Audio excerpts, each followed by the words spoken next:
উনি খুব দায়িত্ব নিয়ে কি বলছিলেন ওনারা সবকিছু দেখবে। অফকোর্স অফকোর্স আমি আমি এটাও বলেছি, তাহলে আমি এখন আসতে পারি, আর না হলে আমার ব্যবস্থা আমার করতে হবে, আমার পলিটিক্যাল ব্যবস্থা করতে হবে।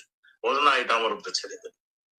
দেখুন, একজন জেনারেল যদি একটা হুঙ্কার দিত যে উনি পদত্যাগ করছেন, সবকিছু মেনে নিয়েছেন, এখন তোমরা যার যার ঘরে যাও, না হলে আমরা অ্যাকশনে দেব, এইটা যদি বলতেন এবং বলতেন যে আমরা মানে পুলিশের মানে পুলিশ এবং আমরা মিলে যৌথ ভাবে মিলে এটার অ্যাকশনে যাও, তোমরা ঘরে ফিরে যাও, একটা যদি হুঙ্কার দিত।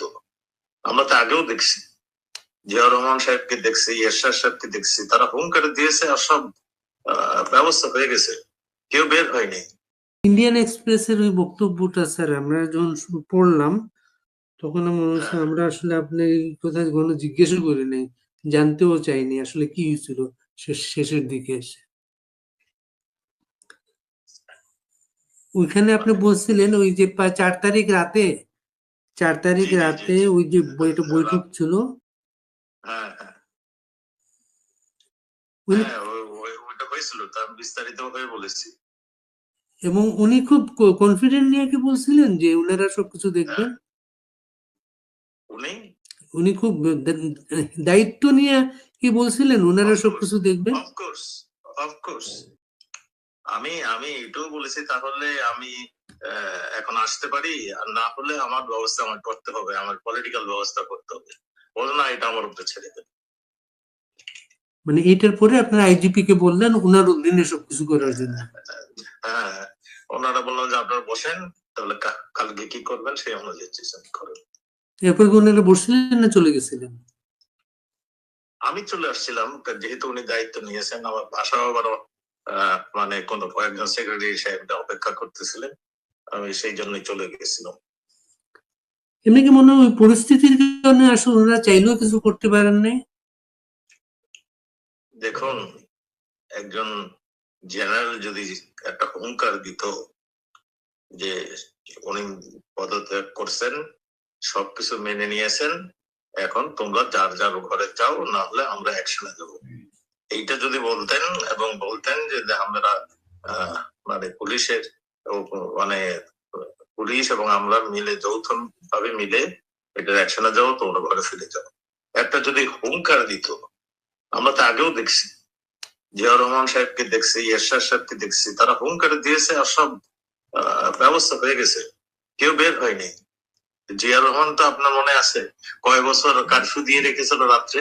হ্যাঁ, অনেক বছর। হ্যাঁ, কারফিউ দিয়ে রাখতে পারে। হ্যাঁ, কাজেই উপায় ছিল, উপায় ছিল। আর্মি জেনারেল যদি ডাটের থাকতো, তাহলে এটা অবশ্যই ট্যাকল দিতে পারত। এটা হলো আমার বক্তব্য। আমরা আমরা পুলিশের উপরে যদি উনি ছেড়ে দিতেন আর আমাদের জনগণের উপরে ছেড়ে দিতেন, তাহলে ট্যাকল পেয়ে যেত। আমার একজন পুলিশ অফিসার বলছেন, আমাকে একজন পুলিশ অফিসার বলছেন যেরকম পুলিশ হেডকোয়ার্টারের যে স্ক্রিনে আর কি সারা ঢাকা শহরের বিভিন্ন অ্যাঙ্গেলের ক্যামেরা গুলো আছে, ওই ক্যামেরায় তারা দেখতেছিলেন বিভিন্ন জায়গা থেকে পথ ছেড়ে দেওয়া হচ্ছে এবং ওদেরকে ভেতর ঢুকতে দেওয়া হচ্ছে।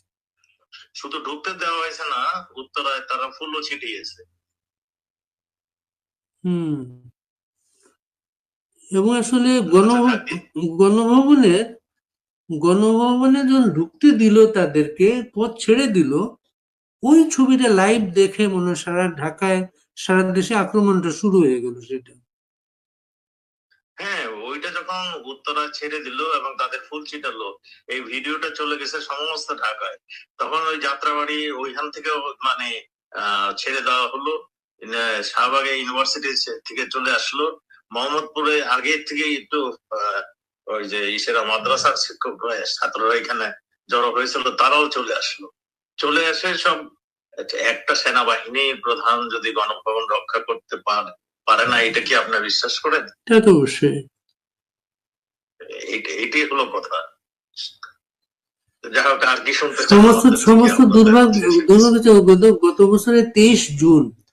গত বছরের 23 জুন ওনাকে সেনাবাহিনীর প্রধান নিয়োগ দেওয়া হয়েছিল, 23 জুন। এবং 24 জুন আদালতে সিদ্ধান্তটা আসছিল, 24 জুন। হ্যাঁ, আজকে আবার 23 জুন, আরেকটা 23 জুন গেল। আমরা অবাক হয়ে দেখলাম, ধরেন আওয়ামী লীগের প্রোগ্রাম, এটা আওয়ামী লীগ 23 জুন পালন করবে, কিন্তু টুঙ্গিপাড়াতে পর্যন্ত 23 জুন বঙ্গবন্ধুর মাজারে কাউকে যেতে দেওয়া হয়নি। ঠিক যেমন 75-এর পরে দীর্ঘদিন পাহারা দিয়ে রাখছেন তারা মাজারটাকে, কাউকে ঢুকতে দেন নাই তারা। ঠিক, জি কিন্তু জি এখন কিন্তু একই অবস্থা, কিন্তু সেটা। জি, সেটাই একই রকম। আরেকটা জিনিস আমাদের এখন এরা নির্বাচন করতে চাচ্ছেন, আমাদেরকে বাইরে রেখে আমাদের নামে মামলা মামলা দিয়ে যাতে আমরা না ঢুকি, সেই জন্য সেইভাবেই তারা ব্যবস্থা নিচ্ছে। এবং একটা নির্বাচন হয়তো দিয়েও দিতে পারে, করেও দিতে পারে, কারণ আমরা তো সব মেরুদণ্ডহীন লোকের সঙ্গে আছি, তো মুশকিল হয়েছে একটু আমাদের। মেরুদণ্ডহীন মানে কি বলতে, মেরুদণ্ডহীনটা কি? আমাদের সেনাপতির কথা বলছি আর কি। আচ্ছা আচ্ছা আচ্ছা। এবং উল্টো কালকে একটা ভাইরাল হয়েছে, একটা সেনাবাহিনীর অফিসার বলতেছেন কোন জায়গায় কোন শিক্ষক আওয়ামী লীগ করতো, গোয়েন্দা তথ্য পাইয়া তারা তাকে ধরছেন গিয়া, হুম, আর এমন যাতে কেউ করতে না পারে। এবং শিক্ষকেরা রাজনীতি করেন ঢাকা ইউনিভার্সিটিতে, লাল দল সাদা দল আছে, শিক্ষকদের রাজনীতি নিষিদ্ধ না সেটা। সেটা আর্মিদের বোঝাবে কে? এবং দুর্ভাগ্য হচ্ছে এখন তো দেশে তো সামরিক শাসন তো নাই। এটা আপনার আর্মি চিফের একটা ইন্টারভিউ চান, দেখেন কি বলে। আর একটা ব্যাপার হচ্ছে, এখন কি আপনাদের মনে হয় যে আপনাদের জন্য রাজনৈতিক কর্ম, আপনার একটা রাজনৈতিক দল, আপনার আমাদের আমি আমি আমি আমেরিকা এই দিওয়ালে আমি একটা ইন্টারভিউ দিয়েছি যে আমাদের দেওয়ালের দিক থেকে গিয়েছে, কাজেই আমরা আমরা এখন নিজেকে বাঁচতে হলে আমাদের যেটা করতে হবে, যেটা বঙ্গবন্ধু ডাক দিয়েছিলেন, যা কিছু আছে নিয়ে ঝাঁপায় পড়ো, আমরা তাই ছাড়া আর আমাদের কোনো উপায় নেই। আমরা হয়তো সেই দিকেই আস্তে আস্তে যাব। এটার জন্য মনে করেন আপনাদের কোনো মেসেজ নাই, কারো কাছে কোনো মেসেজ নাই।